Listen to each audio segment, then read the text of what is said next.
Shalom, sahabat John Pregador. Senang sekali bisa bertemu kembali dengan sahabat di channel ini. Terima kasih sahabat sudah mendukung channel ini sampai hari ini. Saya berdoa kepada Tuhan, kiranya Tuhanlah yang membalas dan memberkati kita semua. Pada kesempatan kali ini, kita akan dilayani oleh seseorang yang tentu pasti akan memberkati kita. Oleh sebab itu, mari kita dengarkan baik-baik pesan yang akan dibagikan. Bila perlu, kita catat dan kita bagikan kepada orang-orang yang kita kasihi, sehingga mereka juga mendapat berkat seperti kita. Baiklah, langsung saja kita dengarkan pesan penting yang akan memberkati kita semua oleh seorang yang dipakai Tuhan luar biasa. Namun sebelumnya, mari kita berdoa.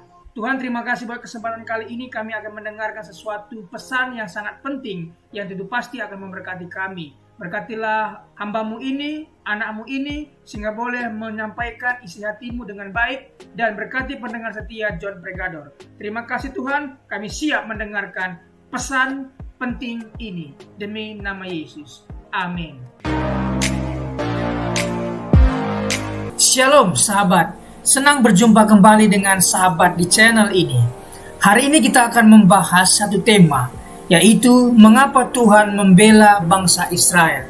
Saat ini di Palestina dan Israel ada peperangan. Banyak warga sipil yang meninggal. Tetapi kita tahu bahwa Tuhan sangat mengistimewakan bangsa Israel. Tuhan telah memilih bangsa Israel menjadi bangsa pilihannya. Dan ini merupakan hal istimewa.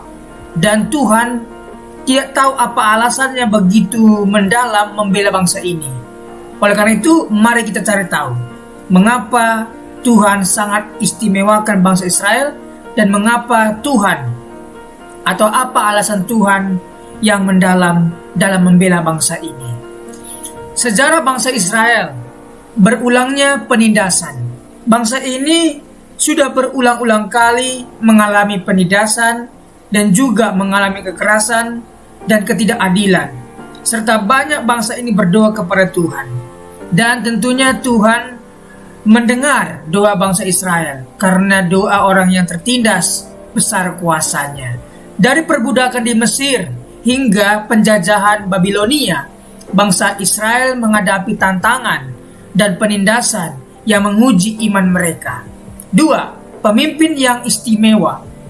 Musa dan Daud adalah pemimpin-pemimpin yang dipilih Tuhan untuk membawa bangsa Israel melalui masa-masa sulit dan memperjuangkan keberhasilan mereka. Kita tahu bahwa raja pertama Saul ditolak Tuhan, kemudian dia memilih yang berkenan di hatinya yaitu Daud untuk memimpin bangsa ini. Sehingga Daud dilanjutkan oleh Salomo dan seterusnya. Ini adalah pemimpin yang telah ditentukan Tuhan. Keistimewaan bangsa Israel, pilihan Allah. Tuhan memilih bangsa Israel untuk menjadi umatnya dan menjadi saluran berkat bagi seluruh bangsa di dunia ini. Jadi kita tahu dari sini bahwa Tuhan memilih bangsa ini. Jadi siapapun yang menolak, mengutuk bangsa ini, maka yang dikutuknya adalah Tuhan. Jadi kutuk itu akan kembali kepada sang pengutuk. Jadi orang yang mengutuk akan terkutuk. Jadi kita anak-anak Tuhan jangan sekali-kali mengutuk bangsa pilihan Tuhan. 2. Kekuatan iman. Iman yang teguh di dalam Allah menjadi identitas dan kekuatan utama bagi setiap anggota bangsa Israel. Orang Israel memiliki iman yang teguh kepada Tuhannya, yaitu kepada Yahweh, yaitu kepada Tuhan yang Maha Kuasa. Mereka pegang teguh itu. Mereka tidak mau campur baur dengan negara, bangsa, atau siapapun. Mereka memiliki kekuatan iman. Yang ketiga, warisan budaya dan spiritual. Tradisi dan hukum Taurat menjadi ciri khas bangsa Israel yang membedakan mereka dari bangsa lain. Bangsa Israel memiliki ciri khas dan mereka punya hukum Taurat yang diberikan Tuhan langsung kepada bangsa ini melalui pemimpin mereka, Musa. Jadi mereka ini adalah bangsa pilihan yang memiliki kekuatan iman dan warisan budaya dan spiritual yang begitu luar biasa. Alasan Tuhan membela bangsa ini, kepenuhan janjinya. Tuhan sudah berjanji kepada Bapak Abraham. Bapak Abraham dipilih Tuhan untuk menjadi nenek moyang bagi Israel. Dan siapa yang memberkati Bapak Abraham maka diberkati. Dan sebaliknya, siapa yang mengutuk Bapak Abraham maka yang mengutuk itu kena kutuk. Jadi istimewa sekali. Tuhan penuh dengan janjinya kepada Bapak Abraham bahwa Bapak Abraham akan memiliki keturunan sebanyak pasir di laut, sebanyak bintang di angkasa. Allah berpegang teguh pada janjinya untuk melindungi dan memberkati keturunan Abraham. Apakah itu tergenapi? Tergenapi. Abraham memperanakkan Ishak. Ishak memperanakkan Yakub. Yakub memperanakkan 12 dan itu dari suku Israel. Dan sekarang begitu banyak. 2. Peranan dalam rencana keselamatan. Mengapa Allah memulai keselamatannya dari bangsa Israel? Melalui bangsa Israel, Tuhan menyiapkan jalan bagi kedatangan Kristus dan rencana keselamatan bagi seluruh umat manusia. Jadi dari Israel lah Yesus Kristus dilahirkan, dan di sana mulai cikal bakal keselamatan ke seluruh dunia. Dari murid-murid Tuhan Yesus, Rasul Paulus, Petrus dan semuanya, mereka berdiaspora mengabarkan kabar baik dan semua orang kemudian percaya kepada Yesus. Kita mengucap syukur karena ada misionaris dari luar negeri datang ke Indonesia, kemudian menginjili, memberitakan Injil, sehingga kita juga mengerti Injil itu adalah keselamatan. Kita selamat oleh karena ada orang yang memberitakan Injil. Dari sini kita bisa belajar bahwa masih banyak orang yang belum mendengar Injil. Jadilah misionaris, jadilah pekabar Injil. Karena kita juga adalah produk dari misionaris. Yang ketiga, itikat baik Tuhan. Tuhan memiliki itikat baik. Allah adalah sang penolong setia yang mengasihi bangsanya dan siap melindungi mereka dalam segala situasi. Dari poin ini penting kita garis bawahi bahwa Allah siap melindungi bangsa ini dalam segala situasi. Tuhan akan memberikan hikmat kepada orang-orang yang ada di sana dan bagaimana cara mencegah agar bangsa ini tetap terlindung dari bahaya-bahaya. Pastinya malaikat pun pasti akan dikirim untuk berperang bersama Israel. Jadi, jangan main-main dengan bangsa ini. Pengaruh kepercayaan Tuhan kepada bangsa Israel. Pemuliaan dan perlindungan. Tuhan memperlihatkan kemuliaannya dan melindungi bangsa Israel dari bahaya di padang gurun. Nah, ini kita bisa lihat bahwa ketika Musa membawa bangsa Israel dari perbudakan di Mesir, bagaimana Tuhan melindungi mereka dalam perjalanan, makan mereka, minum mereka, istirahat mereka, mereka terhindar dari panas matahari dan malam gelap mengerikan pun aman. Pemuliaan dan perlindungan Tuhan luar biasa terhadap bangsa ini. Oleh karena itu, jangan main-main. Karena yang menjadi backing mereka adalah Tuhan sendiri. 2. Penunjukan dan pemberkatan. Tuhan menunjuk bangsa Israel sebagai pusat penyembahannya dan memberkati mereka melalui raja-raja yang saleh. Ya, kita tahu bahwa dalam kehidupan raja-raja pada waktu itu, ketika raja itu dekat dengan Tuhan, raja itu memiliki hubungan intim dengan Tuhan, maka kerajaannya diberkati. Tetapi sebaliknya, apabila raja itu main-main, tidak mengikuti perintah Tuhan, maka raja itu akan mengalami malapetaka, mara bahaya, mungkin ditawan oleh musuh, dan mati pun tidak wajar. 3. Koreksi dan pengajaran. Dalam masa kejatuhan dan pembuangan, Tuhan mengoreksi dan mengajarkan bangsa Israel untuk kembali kepadanya. Kita kembali kepada kisah atau peristiwa Yeremia. Yeremia juga adalah orang yang ditawan dan dibawa ke tawanan atau pembuangan. Tapi dia di sana mengetahui bahwa rencana Tuhan atas bangsa Israel ini hari depan yang penuh harapan apabila mereka mau dikoreksi dan mengikuti ajaran Tuhan. Pasti akan tergenapi semuanya. Sekarang kita tahu bahwa mereka yang dulu diaspora sekarang kembali kepada bangsa atau negara atau wilayah mereka. Itu akan dikembalikan sesuai dengan firman Tuhan. Peran bangsa Israel dalam rencana keselamatan Tuhan. Pemberian Tuhan kepada dunia. Melalui bangsa Israel, Tuhan menunjukkan pengorbanannya dan menjadi terang bagi dunia ini. Jadi kita melihat gambar ini bahwa ada domba yang mau dikorbankan. Demikian juga gambaran Yesus yang dikorbankan untuk semua umat manusia. Kita yang berdosa, kita yang melakukan kejahatan, dan kita yang pantas menerima hukuman, telah diambil hukuman itu oleh Tuhan agar kita yang berdosa ini menjadi tidak berdosa, yang miskin ini menjadi kaya, yang tidak ada apa-apa ini, yang tidak bernilai ini menjadi bernilai. Jadi kita yang percaya kepada Tuhan Yesus memiliki nilai luhur Kristus. Jangan main-main, karena kita membawa nama Tuhan kita. Kedua, pemeliharaan janji Allah. Bangsa Israel menjadi saksi hidup akan kesetiaan Allah dalam menepati janjinya. Kalau kita mau melihat bagaimana Tuhan setia, Tuhan menepati janjinya, Tuhan memberikan perintah, apabila perintah itu dilaksanakan, maka janjinya akan digenapi. Jadi di sini kita melihat bahwa bangsa Israel yang setia akan mendapatkan upah, tempat, dan penggenapan luar biasa kepada umat Israel. Dan kepada kita juga akan menerima hal yang sama. Asalkan kita mau mengikuti perintahnya dan setia kepadanya, maka janjinya akan digenapi dan ditepati. Tempat kelahiran dan karya Yesus. Bangsa Israel menjadi tempat kelahiran dan karya Mesias yang membawa keselamatan bagi semua umat manusia. Dari Israel datangnya keselamatan kita. Di sanalah Mesias lahir, kita percaya kepadanya, maka kita beroleh keselamatan yang kekal. Itulah alasan mengapa Israel ini istimewa dan mengapa begitu Allah sangat membela bangsa ini.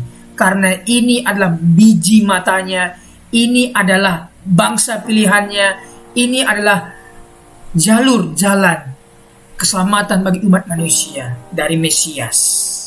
Kisah-kisah dalam Alkitab. Pembelaan di Laut Merah. Tuhan membela bangsa Israel ketika keluar dari Mesir.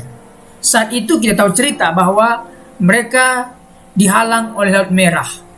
Mereka dihimpit oleh prajurit atau pasukan dari Mesir.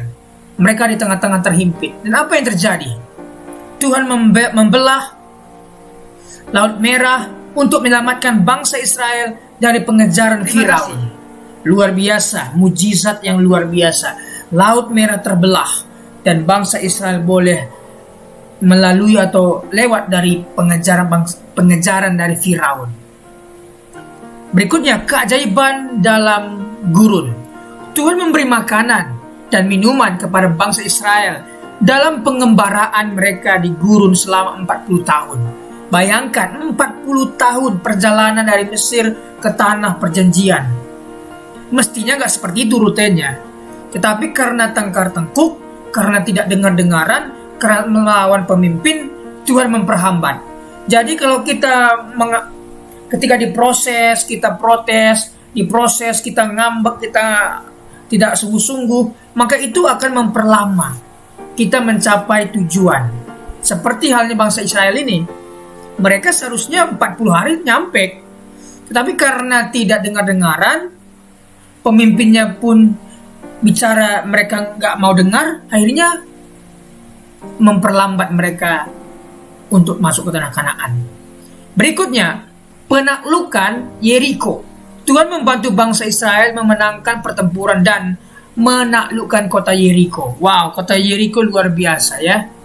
Tetapi runtuh kota itu oleh bangsa Israel. Mulai dari situ tersebar berita bahwa bangsa ini memiliki Allah yang kuat. Nah, jadi kita boleh menjadi saksi ketika kita melibatkan Tuhan dan kemenangan pun kita raih, maka orang akan melihat, wah, bangsa ini memiliki Allah yang kuat. Penerapan prinsip-prinsip pembelaan Tuhan. Ini dia pembelaan Tuhan. Iman yang kuat. Memiliki iman yang teguh pada Allah dan percaya bahwa Dia senantiasa membela orang-orang yang setia kepadanya. Jadi ingat, Allah akan membela orang yang setia kepadanya. Jadi ingat, pembelaan kita bukan datangnya dari manusia, pembelaan kita datang dari Tuhan. Apabila kita difitnah, dikata-katai, yang penting bukan seperti yang difitnahkan itu. Kita benar, kita tulus, kita jujur, lalu kemudian difitnah. Ingat, pembelaan kita datangnya dari Tuhan. Suatu ketika nanti akan terbongkar semuanya. Kedua, ini prinsip yang kedua, kerjasama dengan Tuhan. Berpasrah dan bekerja sama dengan Tuhan dalam setiap langkah hidup dan memelihara hubungan yang erat dengannya. Jadi kita pasrah, bekerja sama dengan Tuhan. Tuhan, apa yang Kau mau aku lakukan, aku kerjakan. Kerjasama, minta petunjuk Tuhan, kemudian pastilah Tuhan akan memelihara langkah-langkah hidup kita. Yang ketiga, ketekunan dalam pelayanan. Nah, kalau kita tekun dalam pelayanan, maka pembelaan kita adalah Tuhan. Jangan mengharapkan pamrih. Kerjakan apa yang menjadi tugas kita. Ingat, pamrih yang terbesar datangnya dari Tuhan.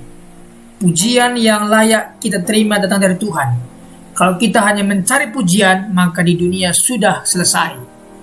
Tetapi carilah pujian datang dari Tuhan. Menjadi alat pembelaan Tuhan dengan melaksanakan tugas sebagai orang-orang yang telah dipilihnya. Amin. Jadi sahabat, inilah prinsip pembelaan Tuhan. Jadi kita tahu bahwa mengapa bangsa Israel begitu dibela-belain oleh Tuhan. Karena bangsa Israel telah dipilih, biji mata Tuhan, jalur dan jalan keselamatan bagi umat manusia, dipilihnya bangsa Israel ini. Agar dunia tahu bangsa yang kecil ini telah kupilih. Kita sekali lagi jangan pernah mengutuk bangsa ini. Mari kita mendoakan dan shalom kepada Israel dan Yerusalem. Terima kasih sahabat, apabila ada komentar, kritikan dan saran, boleh ditinggalkan di bawah video ini. Tuhan Yesus memberkati. Terima kasih sudah menyaksikan tayangan kami hari ini. Kami yakin kita diberkati melalui video ini. Banyak pelajaran yang bisa kita ambil.